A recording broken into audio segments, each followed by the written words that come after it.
नमस्कार दोस्तों, मैं अंकुर उपाध्याय स्वागत करता हूं आप सभी का आपके अपने YouTube channel share market analysis में। दोस्तों, काफ़ी सारे क्वार्टरली नंबर्स आते हुए दिख रहे हैं एंड अच्छी बात यह है कि नंबर्स खराब ज़्यादा नहीं आ रहे हैं। खराब तो आ रहे हैं, देखो नंबर्स में मज़ा इस बार फिर से नहीं आ रहा है। क्वार्टर टू की एक्सपेक्टेशंस थी कि खराब ही होगा और रहा भी खराब, बट उम्मीद से ज़्यादा खराब हो गया।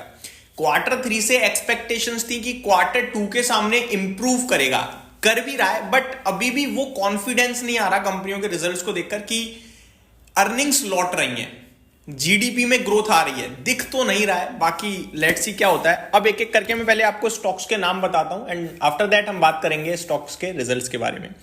पिडिलाइट इंडस्ट्रीज के नंबर्स आ चुके हैं, गो डिजिट जनरल इंश्योरेंस के नंबर आते हुए दिखे हैं, जक्सन पाल फार्मा के रिजल्ट्स आए हैं, भारत पेट्रोलियम यानी बीपीसीएल के रिजल्ट्स आए हैं, डिविडेंड भी आया है, मिड कैप से परसिस्टेंट सिस्टम के नंबर्स आए हैं, डिविडेंड भी आया है, ग्रेविटा के रिजल्ट्स आते हुए दिख रहे हैं, एक्लिया सॉल्यूशन इसने कमाल का डिविडेंड दिया है, ये इंटरेस्टिंग स्टॉक हो सकता है कल। 20 माइक्रोन्स इसको हम कवर नहीं करेंगे।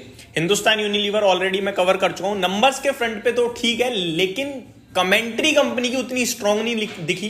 क्वालिटी वॉल्स का डीमर्जर कंपनी ने करने का अनाउंसमेंट कर दिया है और जो डीमर्जर का रेशियो रखा है वो 1:1 है। दैट मीन्स अगर आप हिंदुस्तान यूनिलीवर का एक शेयर ओन करते हैं तो क्वालिटी वॉल्स का भी एक शेयर आपको उसके सामने मिलेगा।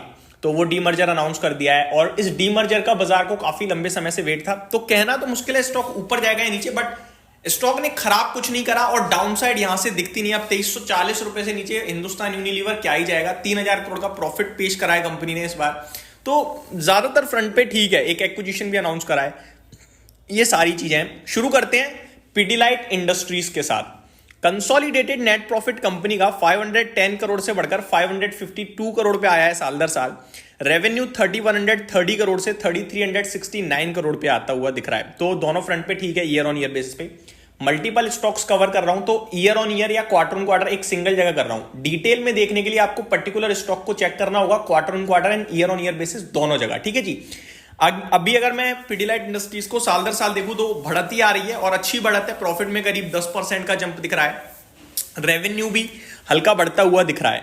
एबिटा कामकाजी मुनाफे की बात करें तो यहां भी अराउंड आप कह सकते हैं 7-8% के समथिंग का जंप है। 742 करोड़ से 797 करोड़ पे कामकाजी मुनाफा आता हुआ दिखा है। एबिटा मार्जिन्स थोड़े से गिर गए हैं, 5 बेसिस पॉइंट से एबिटा मार्जिन्स में प्रेशर दिखाए। 23.71% के सामने 23.66% पे आते हुए दिखे हैं।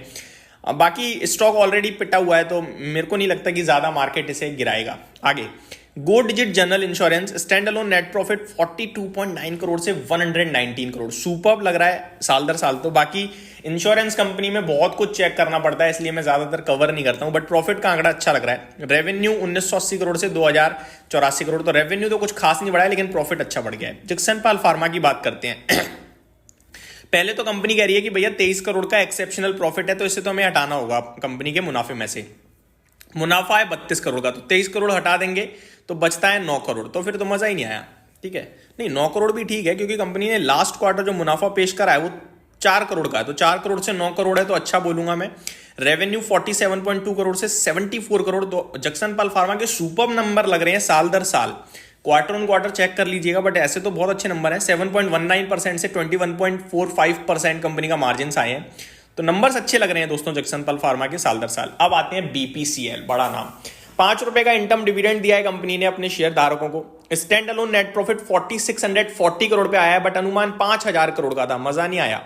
रेवेन्यू 1,27,000 करोड़ पे आया है, अनुमान 1,12,000 करोड़ का था। यानी टॉप लाइन में तो एस्टीमेट को बीट कर दिया, बॉटम लाइन यानी प्रॉफिट में एस्टीमेट से काफी नीचे रह गया है कंपनी का मुनाफा। मार्जिन्स की बात करें अगर तो 5.94% पे आते हुए दिखे हैं 3.85% से बढ़कर, बट बाजार की एक्सपेक्टेशन 7.4% के मार्जिन्स की थी और इसी के चलते मुनाफे के जो एस्टीमेट थे उनको बीट नहीं कर पाया कंपनी का प्रॉफिट, क्योंकि मार्जिन्स कम रह गए हैं अनुमान के सामने। ओवरऑल नंबर ठीक ही है, बट मार्जिन अनुमान से खराब है तो फिर मार्केट हो सकता है नेगेटिव रिएक्ट कर जाए। एबिटा 8300 करोड़ का अनुमान था, 7580 करोड़ पे आता हुआ दिखा है, तो नंबर्स मजेदार नहीं लग रहे हैं एस्टिमेट्स के सामने। बट ये स्टॉक ज्यादा गिरना नहीं चाहिए और गिरता है तो फिर बाइंग बन जाएगी क्योंकि ऑलरेडी करेक्टेड है। परसिस्टेंट सिस्टम 20 रुपए का dividend, firing on all cylinders, आप सिंपल लैंग्वेज में ये समझ लो, यानी कि हर एक तरफ से धमाकेदार नंबर्स लग रहे हैं, कहीं से भी देख लो। अब रिएक्ट कैसा करेगा वो वक्त बताएगा कल, लेकिन नंबर्स 447 करोड़ का प्रॉफिट का अनुमान, कामकाजी मुनाफे का अनुमान था, 456 करोड़ आए, तो बढ़िया। मार्जिन्स 14.6% का अनुमान था, 14.88% आया, बढ़िया। 20 रुपए का डिविडेंड आया। प्रॉफिट 350 करोड़ का अनुमान था, 373 करोड़ पे आया, बहुत बढ़िया। रेवेन्यू 3060 करोड़ का अनुमान था, एग्जैक्टली 3060 करोड़ आया, तो हर तरफ से अच्छे ही नंबर लग रहे हैं। Gravita India consolidated net profit 60 crore से बढ़कर 78 करोड़ पे आया है, ठीक है। रेवेन्यू साल दर साल बढ़कर आया है। Revenue year on year basis पे 758 करोड़ से 996 करोड़ है। एबिटा मार्जिन 10.66% से घटकर 8.14% और एबिटा 80.8 करोड़ से 81.1 करोड़ है।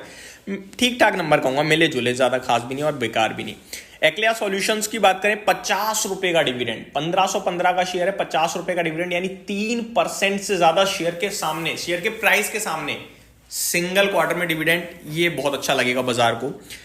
प्रॉफिट की बात करें तो 31 करोड़ से 32.4 करोड़ है, तो सिमिलर ही है। रेवेन्यू 125 करोड़ से 133 करोड़ हो गया है। कामकाजी मुनाफा 36.78% से 33% पे आया है, तो हल्की सी बढ़त आई है मार्जिन में भी, तो ठीक ही नंबर से लग रहे हैं। बाकी डिविडेंड के चलते मेरे को लगता है ये स्टॉक ऊपर आना चाहिए। तो यही थे आज के कुछ बड़े स्टॉक जिनके नंबर्स आते हुए दिखे हैं। उम्मीद करता हूँ ये डिटेल्स आपको पसंद आई होगी, ये वीडियो अच्छी लगी होगी। Thank you so much for watching this video. Have a great day guys.